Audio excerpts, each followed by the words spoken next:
de la UTPL, Microaula de Derecho Laboral. En esta unidad 10 abordaremos un eje decisivo del derecho colectivo, las asociaciones sindicales y su rol en la relación laboral. El propósito de este episodio es precisar criterios sobre constitución, registro, fuero, garantías y los límites legítimos en la actuación sindical, con un enfoque práctico para evitar errores que suelen derivar en nulidades, sanciones o conflictos innecesarios. Partimos con una pregunta guía. ¿Cuáles son los criterios mínimos que deben observarse para constituir y ejercer actividad sindical de forma válida y efectiva? ¿Y cuáles son los errores que más comprometen su reconocimiento y protección? Nos acompaña en este episodio la doctora Ivonne Núñez, jueza y exministra de Trabajo, para aportar una mirada práctica y técnica sobre libertad sindical, constitución de organizaciones y problemas recurrentes en su aplicación. La libertad sindical y el derecho de asociación son garantías esenciales del derecho colectivo. A nivel internacional se sustenta en los convenios OIT 87 y 98. En Ecuador, la Constitución reconoce la organización de trabajadores sin autorización previa y el Código del Trabajo desarrolla su régimen. En la práctica, los conflictos suelen originarse menos en la sindicalización y más en cómo se constituye y funciona la organización y en eventuales actos de interferencia o discriminación antisindical. Por ello, manejar criterios de validez y evidencia mínima es clave para prevenir nulidades y controversias. Estimada doctora, para delimitar el marco práctico, ¿cuáles son los mínimos jurídicos y operativos para constituir una organización sindical válida y sostenible? Y, desde su experiencia, ¿qué garantías o protecciones considera centrales para que la libertad sindical no se convierta en un derecho meramente declarativo? Debemos ceñirnos indudablemente a dos convenios internacionales que usted ha señalado, que son los convenios el número 87 y el número 98 de la Organización Internacional del Trabajo. Este es el marco general, es el marco tutelar en razón de que el Estado ecuatoriano es signatario de sendos convenios internacionales. En el caso del convenio 87, que es el convenio original de sindicación, y que el Estado ecuatoriano lo aprobó en 1967, es el que permite ya la protección in situ dentro del Ecuador. Sin embargo, de la misma Constitución de la República valida como un principio fundamental la organización colectiva de los trabajadores, con una reforma que se dio por los años 80 que hace relación al número de participantes dentro de la organización sindical. Perfecto, mi querida doctora. Y en relación ya a su experiencia, tanto en la gestión pública como en el ámbito jurisdiccional, ¿cuáles son los errores más frecuentes en la constitución y actuación de asociaciones sindicales que luego generan el conflicto o cuestionamientos? Creo que uno de los mayores cuestionamientos de las organizaciones sindicales ha sido la permanencia o la estancia de los dirigentes sindicales por años.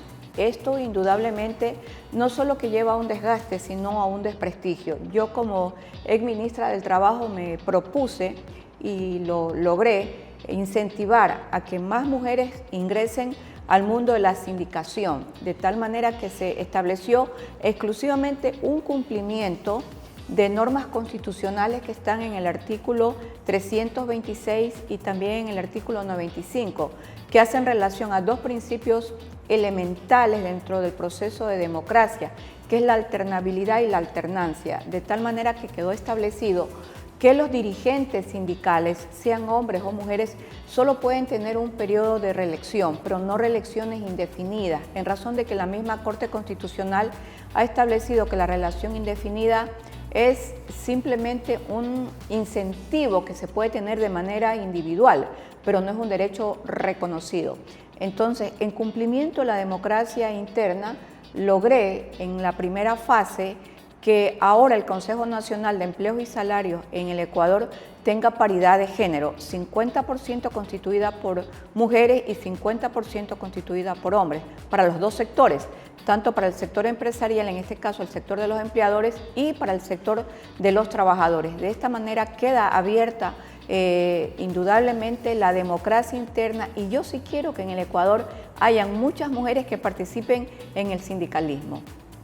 Gracias, doctora, y en efecto debemos reconocer el gran trabajo que usted cumplió en esa cartera de Estado, porque como le venía indicando, es la primera vez que en Ecuador se ve que desde la institucionalidad se busca proteger a las asociaciones de trabajadores, pero sobre todo incentivar un manejo correcto de ellas.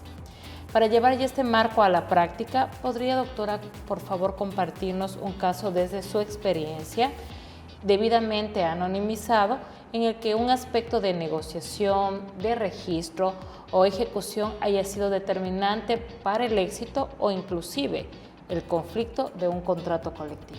En el caso del registro de una organización sindical, uno de los mayores conflictos que en el ministerio yo pude detectar era que a la conformación de un sindicato se incluía no solo a los obreros como establece la ley y como establece también la Constitución de la República, sino que se los incluía para lograr tener más de 30 personas dentro del sindicato, a personas que eran parte de la LOSEP, es decir, servidores públicos. De tal manera que el Ministerio del Trabajo lo que hizo fue determinar como un requisito válido la certificación del Departamento de Talento Humano, sea esto en la institución pública o en la institución o empresa privada, que validen que quienes son parte del sindicato constituido, así como de la renovación de la nueva directiva, sean exclusivamente trabajadores tutelados bajo el Código del Trabajo. Esta fue una herramienta muy importante que el Ministerio estableció, porque nos dimos cuenta que la dinámica era muy elevada en relación a años anteriores en el registro de los sindicatos. Yo creo que siempre hay que decir la verdad, y soy fiel creyente que la organización sindical prospera cuando se defiende primero los derechos de los trabajadores, pero indudablemente dentro del marco cumplidor de la Ley Nacional, de la Constitución y de los convenios internacionales. Otro problema mayor fue al estallar el caso de una persona que dirigía un sindicato a nivel nacional y que llevaba más de 20 años como dirigente sindical. Esto me llevó a mí a comparecer ante el Pleno de la Asamblea Nacional y explicar las razones por qué la persona que había sido denunciada había logrado tener 20 años frente a la dirigencia sindical. Creo que allí nació la interrogante que era necesario no solo una reforma a través de un acuerdo ministerial del Ministerio del Trabajo, sino reformas importantes dentro del Código del Trabajo. Las reformas están planteadas, la Comisión Especializada de lo Laboral de la Asamblea Nacional las ha recogido, y en algún momento dentro del Código del Trabajo se discutirá el tiempo de permanencia para un dirigente sindical. Excelente, doctora. Para cerrar, 3 ideas clave. Primero, derecho garantizado y exigible. La libertad sindical es un derecho reconocido por los estándares de la OIT, consagrado por la Constitución y desarrollado por el Código del Trabajo. Su ejercicio no es accesorio, es una garantía estructural del derecho colectivo. Segundo punto, responsabilidad sindical y legitimidad.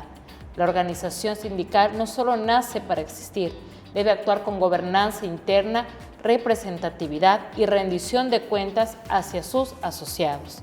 La fuerza del sindicato se sostiene en la forma, la evidencia y la coherencia de su actuación.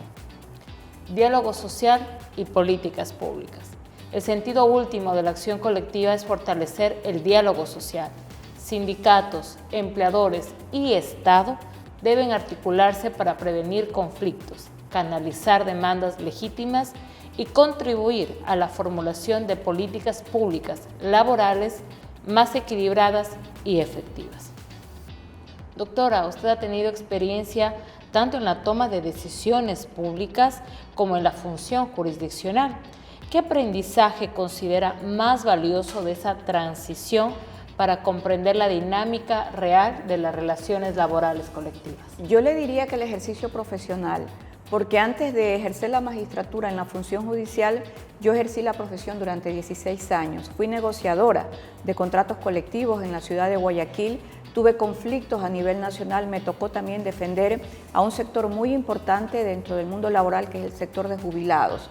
Así que cuando llegué a ser magistrada de la Corte Provincial de Justicia del Guayas, pues tenía ya esta vasta experiencia, y cuando llegué a ejercer el Ministerio del Trabajo, para mí lo más importante era en efecto el diálogo social y consolidar, como lo hice, una política de diálogo permanente con el sector representado por los empleadores y el sector representado por los trabajadores. Nunca tuve conflicto laboral alguno. El Ministerio de Trabajo, durante los 2 años que yo lo dirigí, me dediqué a resolver sendos problemas que tenía internamente y también externamente. En esta última experiencia, la experiencia externa, me llamó mucho la atención que el Estado ecuatoriano no se había defendido durante 10 años consecutivos ante la Organización Internacional del Trabajo. Lo tuve que hacer y allí me ayudó evidentemente la experiencia, porque los cuestionamientos que se hacían eran cuestionamientos llenos de falacias.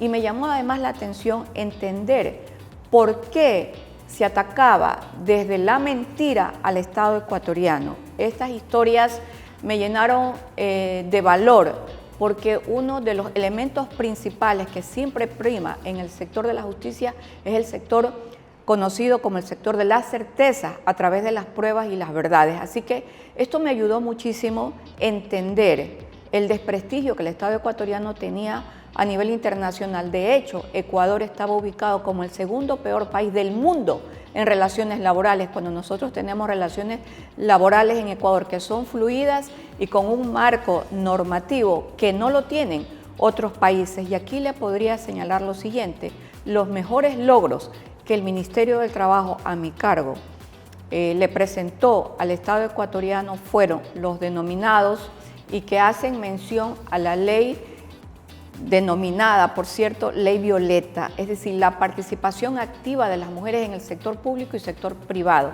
Elaborar el reglamento de incorporación dentro de todo este marco legislativo fue un reto. Lo logramos de la mano de ONU Mujeres. De igual manera, elaborar el acuerdo ministerial que hace relación a la igualdad salarial, que es un objetivo primordial que tiene la Organización Internacional del Trabajo. Todo este marco regulatorio que nosotros hicimos y formulamos desde el Ministerio del Trabajo, al igual que la reglamentación para la búsqueda permanente de ir eliminando el acoso laboral, lo pude presentar en convenios internacionales que se suscribieron con otros países, como por ejemplo con Perú, con Paraguay, con Brasil, con Uruguay, de tal manera que los países amigos hoy lo han incorporado de una manera activa, al igual que la migración laboral. El mejor ejemplo es Paraguay.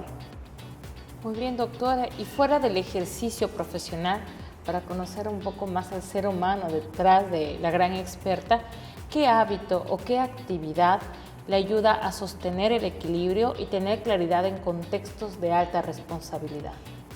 Yo soy deportista. Practico deporte desde que tenía 4 años de edad.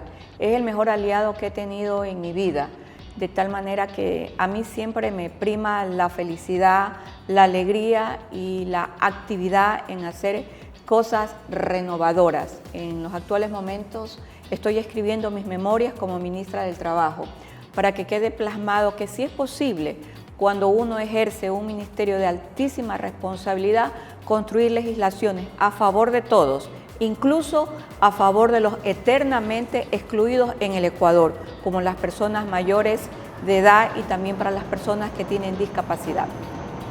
Excelente, doctora. Gracias por su gentileza en compartir esos hábitos que le han permitido a usted mantener el equilibrio en estas funciones que ha cumplido de manera excelente. En definitiva, la libertad sindical es una garantía jurídica de primer orden. Nace de estándares internacionales, se encuentra consagrada en la Constitución y se desarrolla en el Código del Trabajo. Su ejercicio exige responsabilidad y legitimidad interna, porque la representación se sostiene en la coherencia de la actuación y en el respeto a los propios procedimientos. Y sobre todo, la acción colectiva cobra sentido cuando fortalece el diálogo social, un canal institucional para prevenir conflictos, mejorar condiciones de trabajo y aportar a políticas públicas laborales más equilibradas. Hasta aquí este episodio de DELAU TPL, Microaula de Derecho Laboral. Nuestro agradecimiento profundo a la doctora Ivonne Núñez. Comparte este recurso si puede ser de utilidad y acompáñenos en el siguiente episodio.